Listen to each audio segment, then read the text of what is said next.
প্রিয় নবম দশম এসএসসি শিক্ষার্থীরা, শরীফুলস এডুকেয়ার চ্যানেলে তোমাদের শুভেচ্ছা জানাচ্ছি। আজকে আমি তোমাদের সাধারণ গণিত বইয়ের 3.5-এর 22 থেকে 26 পর্যন্ত অঙ্কের সমাধান দেখাবো। প্রথমে 22 নম্বর। ক খ গ এর মধ্যে 360 টাকা এরূপে ভাগ করে দাও যেন ক এর অংশের 2 গুণ, খ এর অংশের 3 গুণ এবং গ এর অংশের 4 গুণ পরস্পর সমান হয়। তাহলে এসে আমরা অঙ্কটি সমাধান করি। এখানে একটা জিনিস লক্ষ্য করে দেখো যে ক এর অংশের 2 গুণ, খ এর অংশের 3 গুণ এবং গ এর অংশের 4 গুণ, এরা হচ্ছে পরস্পর সমান। তাহলে আমরা লিখি যে 22 নম্বর সমাধান। মনে করি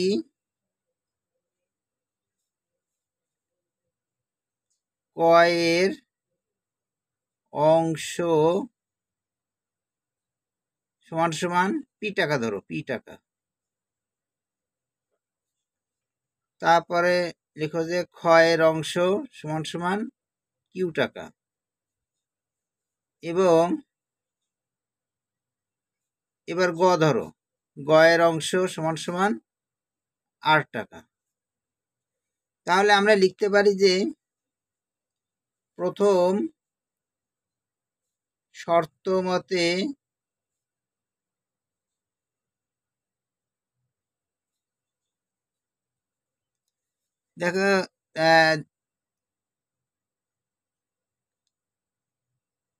দেখো ক এর অংশের 2 গুণ, তার মানে 2p, আর ছিল তোমার খ এর অংশের 3 গুণ, তাহলে খ এর অংশের 3 গুণ মানে হচ্ছে 3q,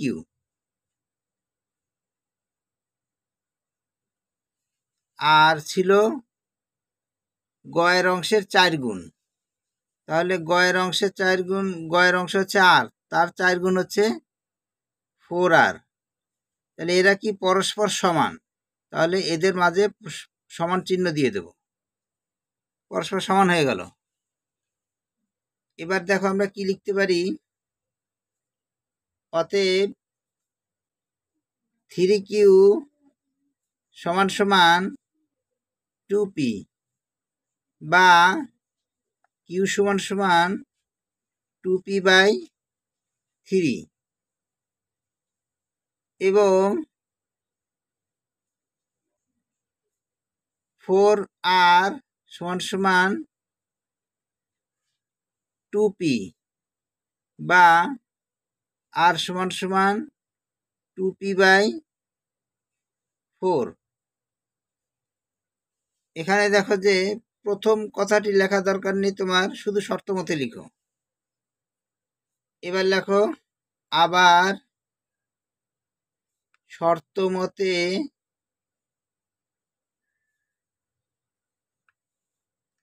প্রশ্নে আছে দেখো যে মোট টাকার পরিমাণ হচ্ছে 260 টাকা, অর্থাৎ 3 জনের টাকা যোগ করলে হবে 260 টাকা।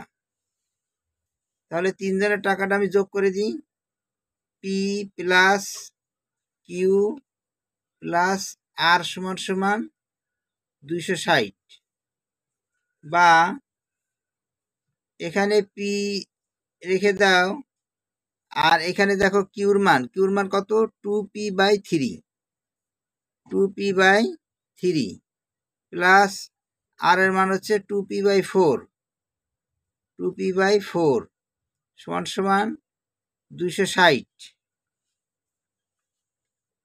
বা দাও এরপরে লসাগু করো, 3 আর 4 লসাগু হচ্ছে 12, তাহলে 12 সাথে পি গুণ করলে হবে 12p প্লাস এখানে হবে 3 দিয়ে 12 ভাগ করলে হবে 4, আর 4 দুগুণে 8, 8p, আর এখানে হবে 3, আর 3 এর সাথে 2 গুণ হবে, 3 দুগুণে 6p সমান সমান 260, বা এখানে কত হয় দেখো, সবকটা যোগ করে দাও। 12 আর 8 20, 20 আর 6 26, 26p/12 সমান সমান 260। বা আড়াআড়ি গুণ করো, 260-এর নিচে একের সাথে 26p গুণ করলে হবে 26p, আর 12 গুণ 260। আমি দেখো ক্যালকুলেটরে গুণ করছি, 12 গুণ 260 সমান সমান আসতেছে 3120। তাহলে আমি এখানে লিখি 3120। বা এবার 26টা আমি পক্ষান্তর করে দিই, 26 ডান পাশে গেলে ভাগ হয়ে যাবে। বা p সমান সমান দেখো 3120 রে আমি 26 দিয়ে ভাগ করি, ভাগ দিই 26, আসতেছে 120। তাহলে দেখো যে পির মান হচ্ছে 120। এবার দেখো যে কিউ সমান ছিল কত, 2p/3। তাহলে আমি লিখি যে অতএব কিউ সমান সমান 2 ইন্টু পির জায়গা বসাবো 120 বাই হরে ছিল 3 সমান সমান 3 দিয়ে 120 রে কাটলে হবে 40। তাহলে 40 আর 2 গুণ করলে হবে 80। আরেকটা হচ্ছে তোমার আর সমান ছিল 2p/4। তাহলে সেটা লিখি, এবং আর সমান সমান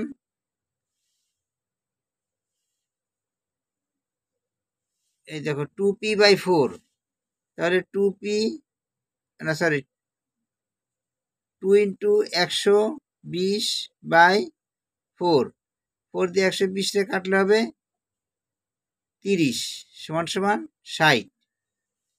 তাহলে আমরা সব কটা মান পেয়ে গেছি, পি সমান 120, কিউ সমান 80, আর আর সমান 60।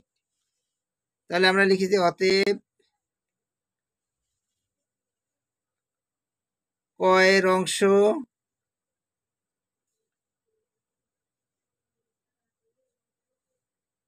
এখানে আর অংশ লেখা দরকার নাই, ক পায়।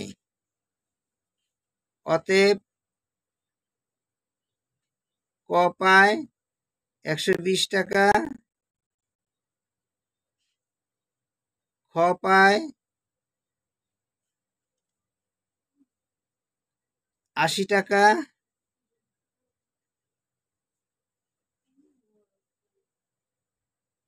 এবং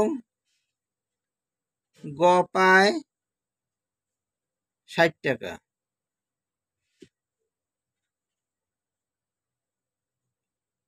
এটাই হচ্ছে আমাদের অ্যান্সার। এবার 23 নাম্বার, একটি দ্রব্য x% ক্ষতিতে বিক্রয় করলে যে মূল্য পাওয়া যায় 3x% লাভে বিক্রয় করলে তার চেয়ে 18x টাকা বেশি পাওয়া যায়। দ্রব্যটির ক্রয় মূল্য কত ছিল? তাহলে এসো আমরা এই অঙ্কটি সমাধান করি। 23 নম্বর সমাধান, ধরি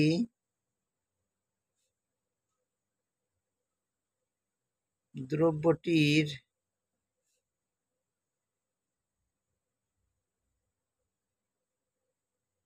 ক্রয় মূল্য p টাকা।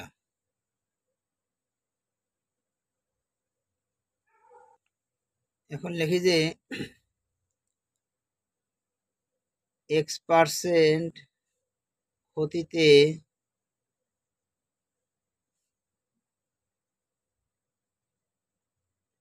বিক্রয় মূল্য সমান সমান, দেখো কত হবে। আমরা জানি যে কোনো দ্রব্য যদি ক্ষতিতে বিক্রি করা হয় তখন সেই ক্ষতিতে বিক্রি করলে তার বিক্রয় মূল্য হবে ক্রয় মূল্য বিয়োগ ক্ষতি। সে অনুযায়ী আমরা লিখতে পারি দ্রব্যটির ক্রয় মূল্য হচ্ছে পি বিয়োগ ক্ষতি। এখন ক্ষতি কেমন হবে দেখো, ক্ষতি হবে দ্রব্যটির যে ক্রয় মূল্য ছিল, ক্রয় মূল্য থাকবে, এই ক্রয় মূল্যের দেখো ক্রয় মূল্যের X%, ক্রয় মূল্যের X%, এত টাকা সমান সমান পি মাইনাস পি এর X/100 টাকা সমান সমান পি মাইনাস লবে লবে গুণ করে দাও px/100 এত টাকা। দেখো পরবর্তীতে দ্রব্যটি 3x% লাভে বিক্রি করা হয়েছিল।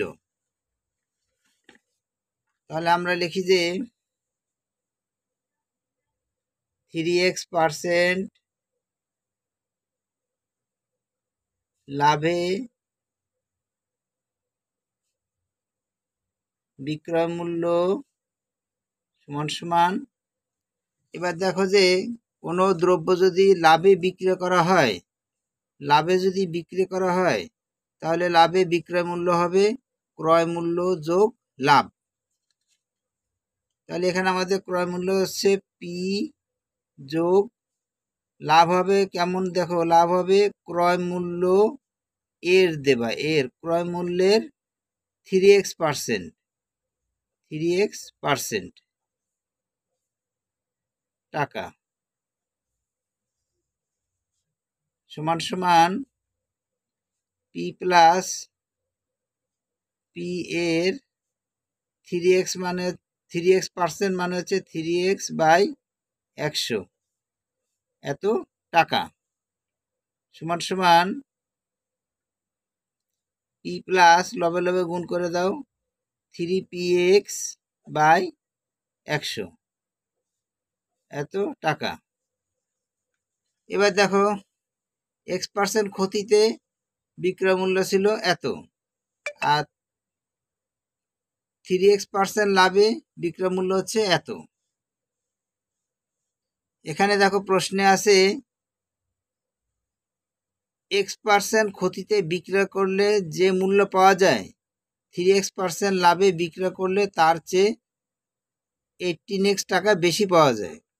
অর্থাৎ আগের বিক্রয় মূল্য আর পরের বিক্রয় মূল্য, এই দুই বিক্রয় মূল্যের পার্থক্য হচ্ছে 18x টাকা। তাহলে নিশ্চয়ই পরে 3x% লাভে যে বিক্রয় করছিল সেই বিক্রয় মূল্যটা অবশ্যই বেশি হবে, আর আগের বিক্রয় মূল্যটা কম হবে। তাহলে আমরা লিখি যে প্রশ্ন মতে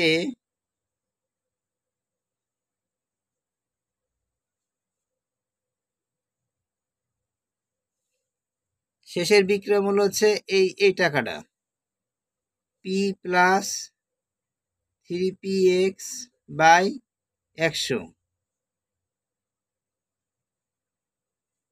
এই বিক্রয় মূল্য বিয়োগ প্রথম বিক্রয় মূল্য ছিল এই টাকাটা, তাহলে মাইনাস পি মাইনাস px/100 সমান সমান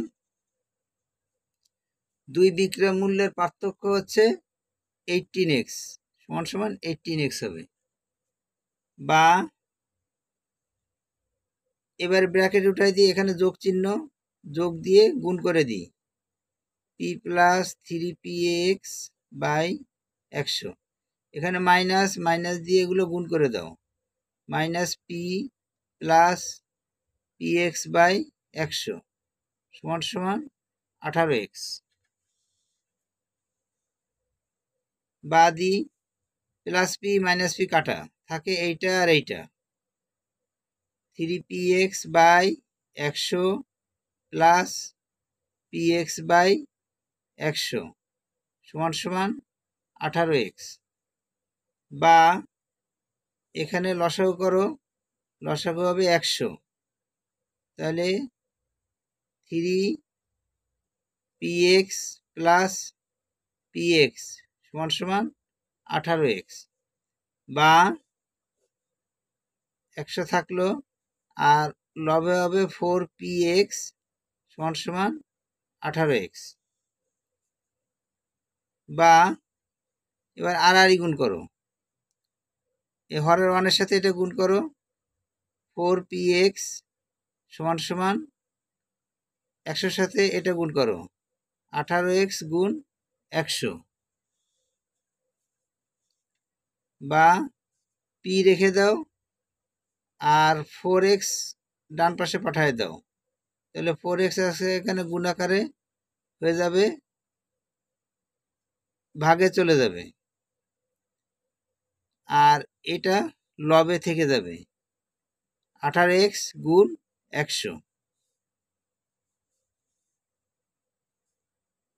এখানে দেখো x আর x কাটা যাবে, 4 দিয়ে 100 ভাগ করলে হবে 25, তাহলে এটা কাটলাম, আর 4 দিয়ে 100 কাটলে হবে 25, আর 4 দিয়ে 4 কাটলে হবে 1, তাহলে হরে থাকে 1 আর লবে থাকে 18 গুণ 25,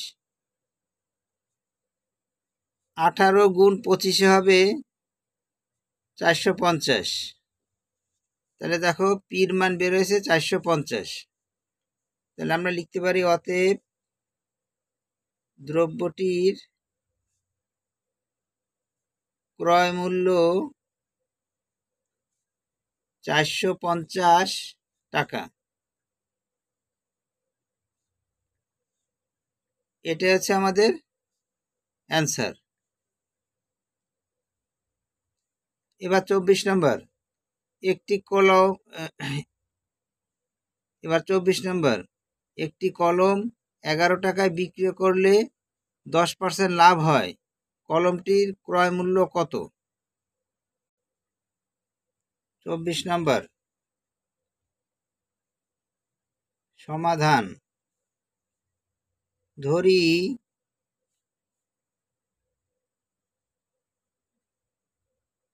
কলমটির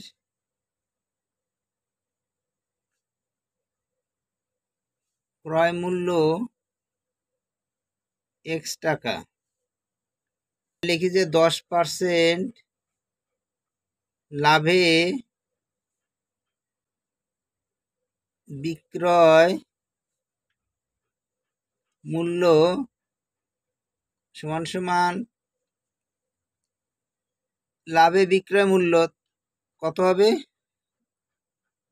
ক্রয় মূল্য যোগ লাভ, এখানে ক্রয় মূল্য হচ্ছে এক্স, তাহলে এক্স যোগ লাভ, লাভ হবে কেমন?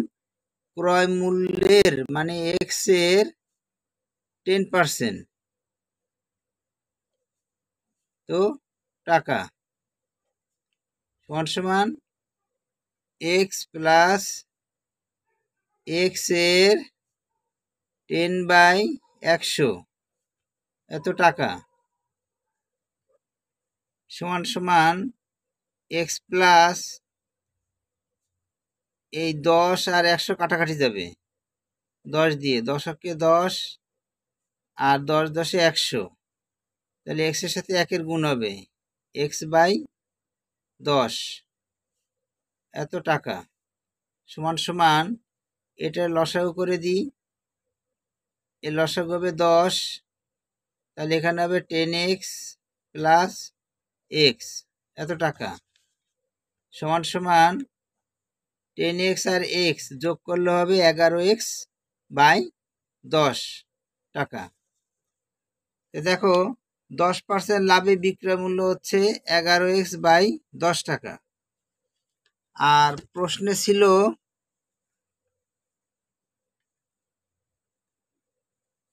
10% লাভে বিক্রয় মূল্য ছিল 11 টাকা, তাহলে এই 11 টাকা হচ্ছে বিক্রয় মূল্য, আবার এটাও হচ্ছে বিক্রয় মূল্য, তাহলে দুইটাই বিক্রয় মূল্য। তাহলে আমরা লিখতে পারি প্রশ্ন মতে এই বিক্রয় মূল্য সমান সমান আগের বিক্রয় মূল্য 11 টাকা, বা আর গুণ করে দাও, 1-এর সাথে 11x এর গুণ হবে, আর 10-এর সাথে 11, 11 গুণ 10, বা x রেখে দাও, 11-এর পক্ষান্তর করলে হরে চলে যাবে,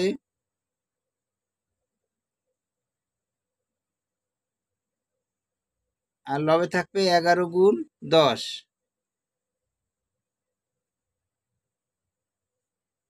এই 11 কাটা যাবে, 11-কে 11, 11-কে 11, বা x সমান সমান হরে থাকে 1 আর লবে থাকে 1 গুণ 10 মানে 10। তাহলে x এর মান হচ্ছে 10, আর x এর আমরা ধরেছিলাম কি দিয়ে? ক্রয় মূল্য দিয়ে। তাহলে অতএব কলমটির ক্রয় মূল্য 10 টাকা। এটা হচ্ছে আমাদের 24 নম্বরের অ্যান্সার। এবার 25 নম্বর। একটি খাতা 36 টাকায় বিক্রয় করায় যত ক্ষতি হলো 72 টাকায় বিক্রয় করলে তার দ্বিগুণ লাভ হতো। খাতাটির ক্রয় মূল্য কত? তাহলে এসো এখন আমরা এই অঙ্কটি সমাধান করি। 25 নম্বর সমাধান। ধরি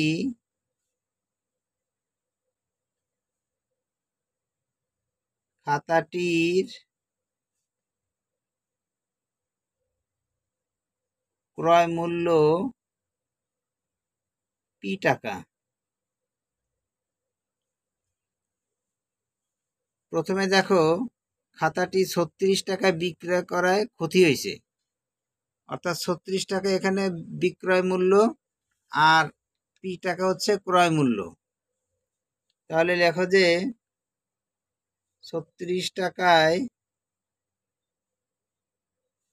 বিক্রয় করলে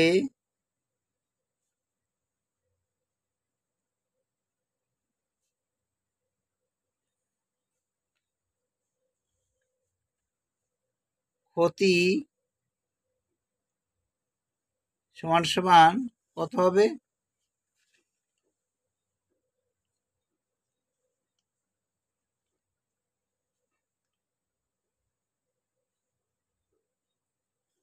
দেখো যে ক্ষতি সমান সমান ক্রয় মূল্য বিয়োগ বিক্রয় মূল্য। তাহলে এখানে ক্ষতি হবে ক্রয় মূল্য বিয়োগ বিক্রয় মূল্য। তাহলে ক্রয় মূল্য কত? p বিয়োগ বিক্রয় মূল্য হচ্ছে 36, তাহলে p মাইনাস 36 এত টাকা।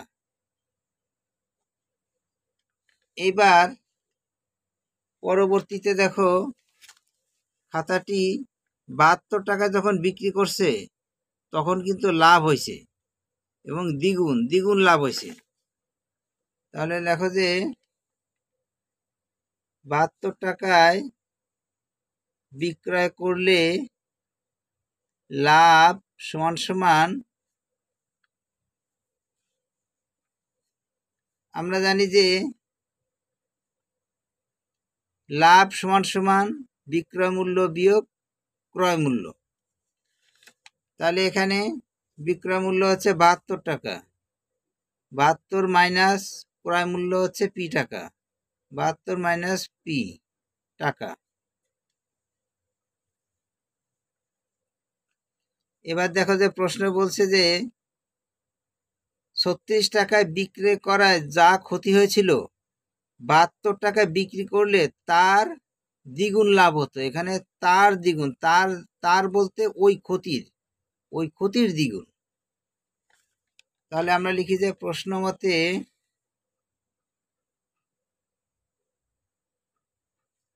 লাভ কত? এই যে এই টাকাটা আছে লাভের টাকা, 72 মাইনাস p সমান সমান ক্ষতি হচ্ছে এই টাকা, এই ক্ষতির দ্বিগুণ মানে এর সাথে 2 গুণ হবে, 2 ইন্টু p মাইনাস 36 বা 72 মাইনাস পি সমান সমান 2 দিয়ে এটা গুণ করো, 2p মাইনাস 72, বা এই 72-এর ডান পাশে নাও আর 2p রে বাম পাশে নিয়ে আসো, তাহলে মাইনাস পি মাইনাস 2p সমান সমান মাইনাস 72 মাইনাস 72, বা দাও এখানে হয় মাইনাস 3p আর এখানে হয় মাইনাস 144, বা উভয় পক্ষে মাইনাস দ্বারা গুণ করো, 3p ইকুয়াল 144, পাশে লিখে দাও যে উভয় পক্ষে -1 দ্বারা গুণ করে,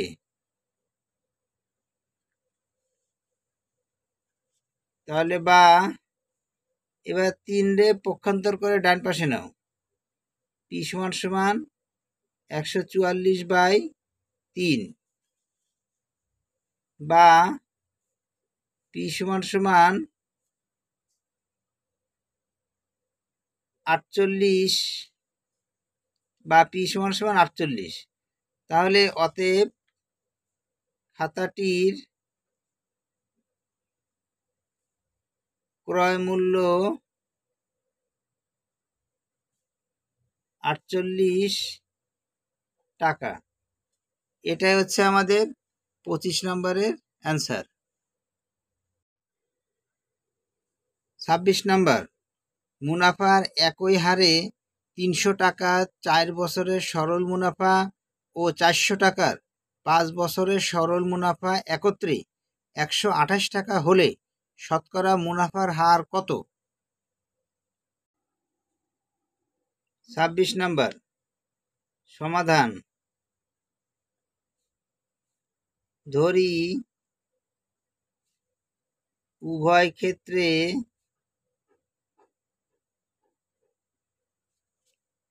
মুনাফার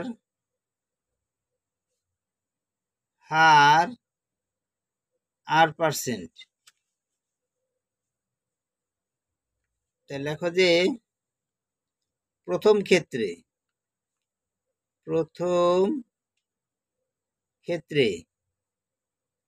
আসল P1 সমান সমান 300। দেখো প্রথম ক্ষেত্রে আসল হচ্ছে 300 টাকা আর সময় হচ্ছে 4 বছর।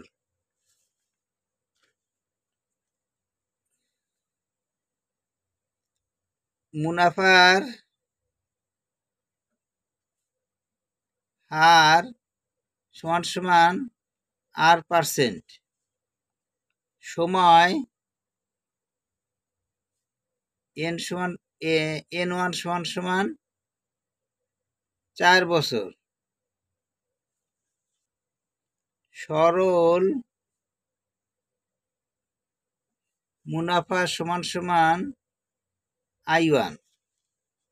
তো লেখো যে আমরা জানি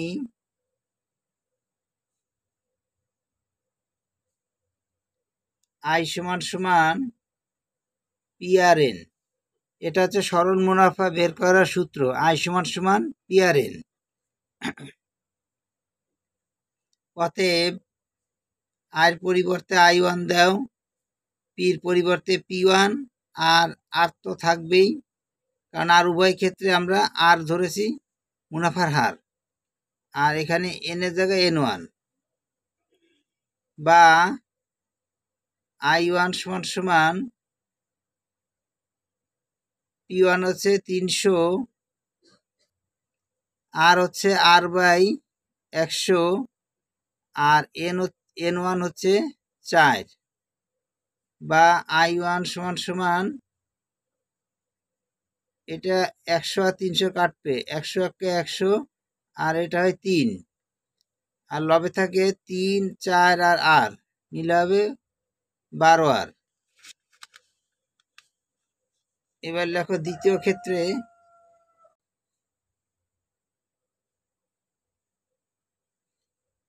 দ্বিতীয় ক্ষেত্রে আসল আছে পি সমান সমান 400 টাকা, সময় এন পি, এখানে হবে P2 আর এখানে হবে N2, সময় N2 সমান সমান 5 বছর, আর সরল মুনাফা সমান সমান I2। আবার আমরা জানি I সমান সমান PRN, বা I2 সমান সমান P2RN2, বা I2 সমান সমান P2 জায়গায় 400, আর এর জায়গায় R/100, যেহেতু আর পার্সেন্ট ছিল আমরা আরকে পার্সেন্ট হিসেবে ধরছিলাম। এইবার N2 জায়গায় 5,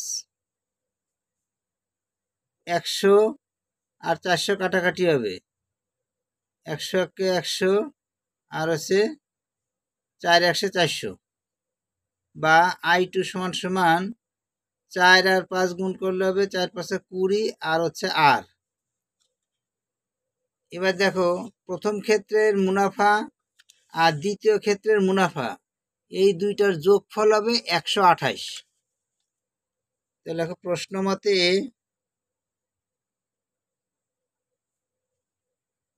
I1 প্লাস I2 সমান সমান 128, বা 12R প্লাস I2 সমান হচ্ছে 20R, আর I1 সমান সমান হচ্ছে 12R সমান সমান 128, বা এটা যোগ করলে হবে 32R সমান সমান 128, বা আর থাকবে আর 32 পক্ষান্তর হয়ে হরে চলে যাবে, বা আর সমান সমান 4। আমরা লিখি যে অতএব মুনাফার হার 4%। অতএব মুনাফার হার 4%। এটা হচ্ছে আমাদের 26 নম্বরের অ্যান্সার। তাহলে শিক্ষার্থী বন্ধুরা আজ এ পর্যন্তই। আগামীতে নতুন একটা ভিডিও তোমাদেরকে দেওয়া হবে। সে পর্যন্ত তোমরা সুস্থ থাকো।